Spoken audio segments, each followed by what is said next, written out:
ভারত একটু আক্রমণাত্মকভাবে কিন্তু দলটা ঘোষণা করতে পারতো, কিন্তু আমার কাছে মনে হচ্ছে একটু রক্ষণশীল ভঙ্গিতে ভারত কিন্তু দলটা ঘোষণা করছে। খেয়াল করে দেখবেন, এমন একজন ব্যাটসম্যানকে তারা বাদ দিয়ে দিছে যার এভারেজ 40-এর উপরে, এমনকি তার স্ট্রাইক রেট 170-এর উপরে। তিনি কিন্তু আবার 6 থেকে 7 নম্বর পজিশনে ব্যাটিং করতে পারেন অ্যাজ এ ফিনিশিং ব্যাটসম্যান, কিন্তু তার অপরাধ একটাই, তিনি বোলিং করতে পারেন না। যেহেতু তিনি বোলিং করতে পারেন না, ভারতীয় দল তাকে কিক মেরে বের করে দিচ্ছে, নাম কি তার, রিঙ্কু সিং। সুতরাং বুঝতেই পারতেছেন কোন ধরনের রক্ষণশীল ভঙ্গিতে কিন্তু ভারতীয় দল এবার ঘোষণা করা হয়েছে। যে দলের মাঝখানে 4 থেকে 5 জন কিন্তু অলরাউন্ডার কিন্তু বিদ্যমান, যেখানে হার্দিক পান্ডিয়া রয়েছেন, যেখানে অক্ষর প্যাটেল রয়েছেন, ওয়াশিংটন সুন্দর রয়েছেন, শিবম দুবে রয়েছেন, এমনকি হর্ষিত রানাকেও কিন্তু অ্যাজ এ অলরাউন্ডার হিসেবে টি-20-তে গণ্য করা হয়। সুতরাং বুঝতেই পারতেছেন এখানে কিন্তু আবার গিলকে জায়গা দেওয়া হচ্ছে, তিনি কিন্তু আবার 100% ফিট না।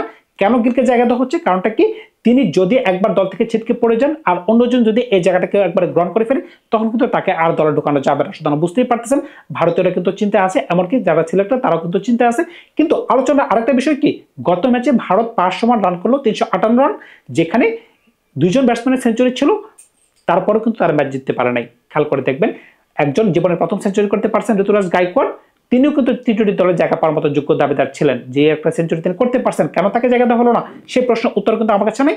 এমনকি বিরাট কোহলির কিন্তু একটা দুর্দান্ত সেঞ্চুরি ছিল। 2 জনের সেঞ্চুরি থাকার পরেও কিন্তু ভারত কিন্তু এত বড় রান করার পরেও কিন্তু তাদের সাথে কিন্তু ম্যাচটা জয়লাভ করতে পারলো না। এটাই কিন্তু ভারতের প্রথম না, এর আগেও কিন্তু ভারত সাউথ আফ্রিকার সাথে এমন হয়েছে যে এক ম্যাচে 2 জন ব্যক্তি সেঞ্চুরি করতে পারছেন, এরকম ম্যাচ তারা 2 বার হারছে, এটা নিয়ে 3 বার হলো। খেয়াল করে দেখবেন 1990 শতকের দিকে সঞ্জু মাঞ্জরেকর এমনকি রবি শাস্ত্রী তারা 2 জনের সেঞ্চুরি করতে পেরেছিলেন। ওই ম্যাচটা কিন্তু ভারত আফ্রিকার সাথে হেরেছিল। এমনকি 2000 সালের দিকে আমাদের প্রিয় দাদা সৌরভ গাঙ্গুলি যে ম্যাচে 5টা ছক্কা মেরেছিলেন, তিনি ওই ম্যাচটা হেরেছিলেন। ওই ম্যাচে কিন্তু আবার আমাদের সবার প্রিয় সচিনও কিন্তু সেঞ্চুরি করতে পেরেছিলেন। গত ম্যাচে তো কোহলি আর গায়কোয়াড় করলেন, তারও কিন্তু ম্যাচটা হারলো। এই ম্যাচটা কেন হারলো এটা নিয়ে একটু পরে আলাপ করতে চাই। কিন্তু ভারতের টি-20 স্কোয়াডটা কেমন হয়েছে চলুন যে প্রথমে এই যে একটু আলোচনা করে আসি। প্রথমে একটু টি-20 দলটা আপনাদেরকে জানাই দিই এই দলে কারা কারা আছেন। খেয়াল করে দেখবেন, Suryakumar Yadav captain, Shubman Gill as a vice captain, Abhishek Sharma, Tilak Varma, Hardik Pandya যে দলের সাথে অন্তর্ভুক্ত হবেন সেটা কিন্তু আমরা সবাই জানি। কারণটা কি, তিনি কিন্তু একটু বিশ্রামে ছিলেন, প্লাস তিনি কিন্তু মোস্তাক আলী ট্রফিতে দুর্দান্ত খেলেছেন একটা ম্যাচে। সুতরাং বুঝতেই পারতেছেন তার কামব্যাকটা কিন্তু আপনাকে কিংবা আমাকে কিন্তু কাউকে কিন্তু হতাশ করে নাই। Shivam Dube as a allrounder হিসেবে আছেন। অক্ষর প্যাটেল, তিনি কিন্তু চ্যাম্পিয়ন্স ট্রফির পর থেকে কিন্তু ভারতীয় দলের সাথে দুর্দান্ত খেলতে পারতেছেন, তার কামব্যাকটা কিন্তু আমাকে হতাশ করে নাই। তিনি যে আসবেন সেটা কিন্তু আমি ভালো করে জানতাম। এখন কিন্তু জিতেশ শর্মা, সঞ্জু স্যামসন, ভারতীয় দলের কাছে কিন্তু 2 জন বিকল্প আছে কিপার। এখন দেখা যাক কে কাকে নিয়ে সামনে আগাতে পারে, ভারতীয় দল কার প্রতি একটু ভরসা বেশি দেখায়, কোন পজিশনে কার প্রতি ভরসা একটু বেশি রাখা যায়। জাসপ্রীত বুমরা আছেন, বরুণ চক্রবর্তী, জাসপ্রীত বুমরা এবং বরুণ চক্রবর্তী দুজনেই কিন্তু ভারতীয় দলের সাথে যুক্ত হয়ে গেছেন। তারা কিন্তু কেউ কিন্তু ওডিআই স্কোয়াডের সাথে ছিলেন না। বরুণ চক্রবর্তী টেস্টও ছিলেন না, ওডিআইতেও ছিলেন না। তাকে এখন কিন্তু সাউথ আফ্রিকান ব্যাটসম্যান কিভাবে হ্যান্ডেল করতে পারে এই দেখার বিষয়। আমার কাছে কেন যেন মনে হচ্ছে বরুণ চক্রবর্তী বর্তমানে কুলদীপের থেকেও ভালো বলার। আর যখন জাসপ্রীত বুমরা আপনার সাথে দলের সাথে যুক্ত হয়ে যাবে, তখন কিন্তু ভারতীয় দল কিন্তু এই জায়গা থেকে ওই জায়গায় চলে যাবে। কারণ তার মতো বলার কিন্তু সারা বিশ্বে আপনি 1 থেকে 2 জন খুঁজে পাওয়াটাও খুব কষ্ট হয়ে যাবে। আমার কাছে কেন যেন মনে হচ্ছে বর্তমানে শুধুমাত্র মিচেল স্টার্ক আর জাসপ্রীত বুমরা, এই 2 জন ছাড়া আর কোনো বলারই আমার চোখে পড়ে না পেস বলারের ক্ষেত্রে। এখন আপনি যদি নিচের দিকে আসেন, আর্শদীপ সিং, কুলদীপ যাদব, হর্ষিত রানা, এমনকি ওয়াশিংটন সুন্দর। সুতরাং বুঝতেই পারতেছেন অলরাউন্ডারের ছড়াছড়ি। এখন এরকম একটা অবস্থায় সঞ্জুকে ওপেনিং করতে পারবে আমার তো মনে হচ্ছে না। কারণ কি, গিল যেহেতু অসুস্থ ছিল তারপরেও তাকে দলে রাখা হয়েছে। আমি কিন্তু আগেই বলছিলাম যদি কোনো কারণে গিল যদি ছিটকে পড়ে যায় তখন কিন্তু তাকে আর দলে ঢোকানো যাবে না। আপনি কিন্তু খেয়াল করে দেখবেন গিলের কিন্তু পারফরমেন্স কিন্তু ইদানিংকালে ভালো না। আপনি এশিয়া কাপ থেকে যদি তুলে ধরেন, যখন তাকে অ্যাজ এ ভাইস ক্যাপ্টেন, এখনো কিন্তু তিনি ভাইস ক্যাপ্টেন আছেন, ভাইস ক্যাপ্টেন হিসেবে যখন তাকে দলে ঢোকানো হলো 6 থেকে 7টা ম্যাচ কিন্তু তার কিন্তু পারফরমেন্স নাই। এমনকি তিনি যখন অস্ট্রেলিয়া গিয়েছিলেন, অস্ট্রেলিয়াতে কিন্তু তিনি কিন্তু ওই ধরনের খেলা খেলতে পারেন নাই টি-20 ম্যাচগুলোতে, এমনকি ওডিআই ম্যাচগুলোতেও তার কিন্তু রান নাই। সুতরাং বুঝতেই পারতেছেন এরকম একটা অবস্থায় স্যামসন কি খেলতে পারবেন অ্যাজ এ ওপেনিং ব্যাটসম্যান, আমার তো মনে হচ্ছে না। কারণ কি, গিলকে তাহলে কেন রাখা হয়েছে, কারণ কি তিনি দল থেকে বাদ পড়ে যেতে পারেন। আমরা যদি একটু দল সাজাতে যাই তখন কিন্তু আপনারা বুঝতে পারবেন যদি গিলকে নিয়ে দল সাজায় তাহলে দলটা কিরকম হতে পারে। অভিষেক শর্মা, শুভমন গিল, 3 নম্বরে সূর্যকুমার যাদব ক্যাপ্টেন, 4 নম্বরে তিলক বর্মা, 5 নম্বর পজিশনে আপনি কাকে খেলাবেন? আমি কিন্তু অক্ষর প্যাটেলের সাথে যাচ্ছি। কারণ কি, অক্ষর প্যাটেল কিন্তু অনেকদিন ধরে এই পজিশনটাকে গ্র্যাব করে রাখছেন। তিনি কিন্তু ব্যাটও করতে পারতেছেন ভালো, বলও করতে পারতেছে ভালো। 5 জন কিন্তু হয়ে গেছে। 6 নম্বরে যদি আপনি হার্দিক পান্ডিয়াকে খেলান, 7 নম্বরে অবশ্যই কিন্তু আপনাকে জিতেশ শর্মাকে খেলাতে হবে। কারণ কি, আপনার তো কিপার প্রয়োজন, উপরে কিন্তু কিপার আপনি খেলান নাই। যদি 7 নম্বরে জিতেশকে খেলান, তাহলে 8 নম্বরে কি আপনি শিবম দুবেকে খেলাতে পারতেছেন? যদি শিবম দুবেকে খেলানোর ইচ্ছা থাকে তাহলে কিন্তু ওয়াশিংটন সুন্দরকে আপনি খেলাতে পারতেছেন না, দুজন থেকে একজনকে খেলানো লাগতেছে। 8 নম্বরে তাহলে 9, 10, 11 আপনি কি বরুণ চক্রবর্তী, কুলদীপ যাদব দুজনকে খেলাতে যাচ্ছেন? যদি বরুণ চক্রবর্তী, কুলদীপ যাদব দুজনকে খেলাতে চান তাহলে কিন্তু 11 নম্বর হিসেবে কিন্তু শুধুমাত্র জাসপ্রীত বুমরাহকে আপনি দলের সাথে রাখতে পারতেছেন। যদি এরকম ইচ্ছা থাকে তাহলে আপনি কেন ওয়াশিংটন সুন্দর, হর্ষিত রানা, আর্শদীপ সিং তাদের মতো প্লেয়ারকে দলে রাখছেন? আপনি তো এত প্লেয়ারকে খেলাতে পারতেছেন না, তাহলে দলের মাঝখানে আপনি অন্য ধরনের তো রাখতে পারতেন, আপনি তো প্রিমিয়াম ব্যাটসম্যানকে রাখতে পারতেন। এত অলরাউন্ডার কি প্রয়োজন ছিল?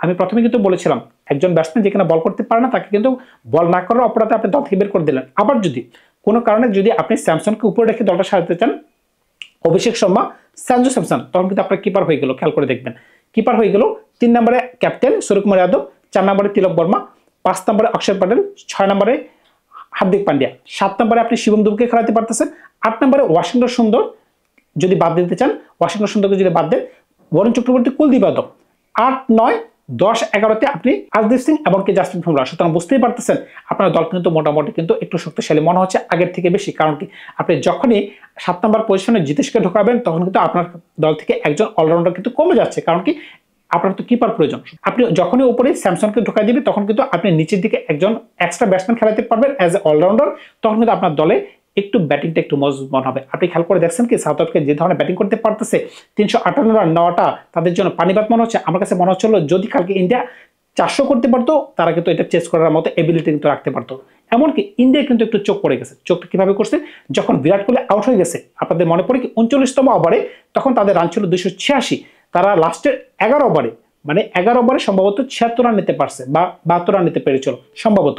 সুতরাং বুঝতেই পারছেন যেখানে তাদের 11 ওভারে 110 থেকে 120 রান নেওয়ার কথা ছিল, যেখানে এতগুলো উইকেট থাকার পরেও কিন্তু ভারত কিন্তু ওই ধরনের ইউটিলাইজেশন করতে পারে, এই জায়গায় তারা কিন্তু ফেসে গেছে। আর যদি আপনি তাদের ক্যাপ্টেনের কথা শুনেন যে ডিউ ফ্যাক্টর, ভাই ডিউ ফ্যাক্টর কি? আমরা যখন ছোট থেকে বড় হয়েছি, আমরা যখন খেলা দেখতাম তখন তো ডিউ ফ্যাক্টর ছিল না। ইদানিংকালে 5-7 বছর 10 বছরের মাঝখানে এত ডিউ ফ্যাক্টরের কথা আমরা শুনি, টসের সময় ডিউ ফ্যাক্টরের কথা শুনি, ম্যাচ হালে ডিউ ফ্যাক্টরের কথা শুনি। ভাই এটা তো একটা অজুহাত। কারণটা কি? বলাররা কিন্তু ইদানিংকালে ভিজা বল দিয়ে বোলিং করে। ভিজা বল দিয়ে কেন বোলিং করে? তারা কিন্তু খুব ভালো করেই জানে যে মাঠে ডিউ পড়তে পারে, মানে কুয়াশা পড়তে পারে, যখন কুয়াশায় বলটা ভিজে যায় তখন কিন্তু তারা কিন্তু ম্যাচ প্র্যাকটিসই করে ভিজা বল দিয়ে। সুতরাং বুঝতেই পারতেছেন এটা একটা বাহানা। আপনি যখন ম্যাচ হেরে যাবেন তখন আপনি বলবেন যে আমি ওই ধরনের বোলিং করতে পারি না। আবার যদি আপনি বলার গুলো খেয়াল করে দেখেন, হর্ষিত রানা, প্রসিদ্ধ কৃষ্ণা, ভাই প্রসিদ্ধ কৃষ্ণার মতো বলার যার ইকোনমি 11, আপনি তাকে দিয়ে কি আশা করেন? ভাই একটা বলও আমার তার দেখে মনে হয় নাই যে তিনি ম্যাচ জেতানোর জন্য বোলিং করছেন। তিনি যখনই আপনার মনে পড়ে কি ঋতুরাজ গায়কোয়াড়ের সূত্র মনে হয়, তিনি ঋতুরাজ গায়কোয়াড় যখন একবার টি20 ম্যাচে একটা সেঞ্চুরি করেছিলেন, ওই ম্যাচে সম্ভবত 4 ওভারে 70-এর কাছাকাছি রান দিয়েছিলেন। সুতরাং বুঝতেই পারতেছেন এই প্রসিদ্ধ কৃষ্ণা তার ক্যারিয়ারটা হয়তো বা ধ্বংস করে দিতে পারেন। আবার যদি হর্ষিত রানা বোলিং এর দিকে দেখেন, হ্যাঁ এর আগের ম্যাচে তিনি 3টা উইকেট নিতে পারছেন, কিন্তু 3টা উইকেট নিলে কি হবে ভাই? ওই ম্যাচটাও কিন্তু অল্পের জন্য ভারত জয়লাভ করছিল, এটা কিন্তু আমি বলছিলাম কারণ নিজ দিয়ে গুলিয়েছে। খেয়াল করে দেখবেন 349 রান নেওয়ার পরেও কিন্তু ভারত 17 রানে ম্যাচটা জয়লাভ করছে। কিন্তু আমার কাছে মনে হয় নাই প্রথম দিকের একটু ফেজ ছাড়া যখন ভারত 11 রানের মাঝখানে 3টা উইকেট ফেলছে, এরপরে যে একটা স্টার্ট তারা নিতে পারছিল, মার্কাস যে ধরনের ব্যাটিং করছে, করবিন বর যে ধরনের ব্যাটিং করছে, কালকে করবিন বর যে ধরনের সেন্সিবল ব্যাটিং করছে, দুর্দান্ত মানে দুর্দান্ত ভাই। সুতরাং বুঝতেই পারতেছেন এবারে এই সাউথ আফ্রিকান টিমটা দুর্দান্ত মানে দুর্দান্ত। আমার কাছে মনে হচ্ছে না ভারত কিন্তু টি20 ম্যাচগুলো তো সহজ জয় পাবে। কারণটা কি? এই দলটা কিন্তু দেখতে অন্যরকম লাগতেছে। এখন কিন্তু ভারতের কাছে আরেকটা চিন্তা কি, তার কি সিরিজটা কি জয়লাভ করতে পারবে? ওডিআই সিরিজটার কথা বলতেছি। কারণটা কি এক এক কিন্তু এখন সমতা চলে আসছে। এখন যদি পরবর্তী ম্যাচটা যদি হেরে যায়, টেম্বা ভুমার থেকে বড় ক্যাপ্টেন কিন্তু আর বিশ্বে থাকবে না। কারণ কি টেম্বা ভুমা ভারতে এসে ভারতীয়দের হোয়াইট ওয়াশ করছে টেস্টে, এমনকি ওডিআই সিরিজটাও জয় করে তিনি ফ্লাই করে যাবেন সাউথ আফ্রিকাতে। সুতরাং বুঝতেই পারতেছেন ভারত কিন্তু আছে এখন গভীর চিন্তা। এমনকি যে একটা টি20 দল ঘোষণা করছে এটা কিন্তু একটা কনজারভেটিভ টিম। সুতরাং বুঝতেই পারতেছেন এই দলে কিন্তু আরো বিস্ফোরক ব্যাটসম্যান থাকতে পারতো, জয়সওয়ালের মতো ব্যাটসম্যান থাকতে পারতো। হ্যাঁ আপনি এটা বলতে পারেন যে জয়সওয়াল কিন্তু ইদানিংকালে ভালো করতে পারতেছে না, এটার পেছনে কারণ কি তাকে কিন্তু আমরা ওডিআইতে দেখি না যে ওই ধরনের ভালো তিনি ব্যাটিং করতে পারছে। এমনকি ঋতুরাজ গায়কোয়াড় তিনিও কিন্তু একজন ক্যান্ডিডেট ছিলেন। কারণটা কি আপনি দেখেন গিল যেহেতু ভালো খেলতে পারতেছে না, প্লাস তিনি অসুস্থ, এমনকি ঋতুরাজ গায়কোয়াড় 4 নম্বরে নেমে যে ধরনের ব্যাটিং করতে পারছেন, তাকে যদি একবার ওপেনিং এর জায়গা দিতে পারতেন তাহলে কিন্তু আপনি অন্তত টি20 বিশ্বকাপের আগে একটু ঝালাই করে দেখতে পারতেন যে এই ব্যাটসম্যানটি কেমন খেলতে পারে। যেহেতু করেন নাই তো করেন নাই, এখন তার কিছু করেন নাই। এখন দেখা যাক ভারতের কোনভাবে কোন একটা দল নিয়ে মাঠে নামে। ধন্যবাদ সবাইকে, ভালো থাকবেন। আপনারা নতুন কোনো গল্প খুব শীঘ্রই হাজির হবো আপনাদের সাথে। ভালো থাকবেন।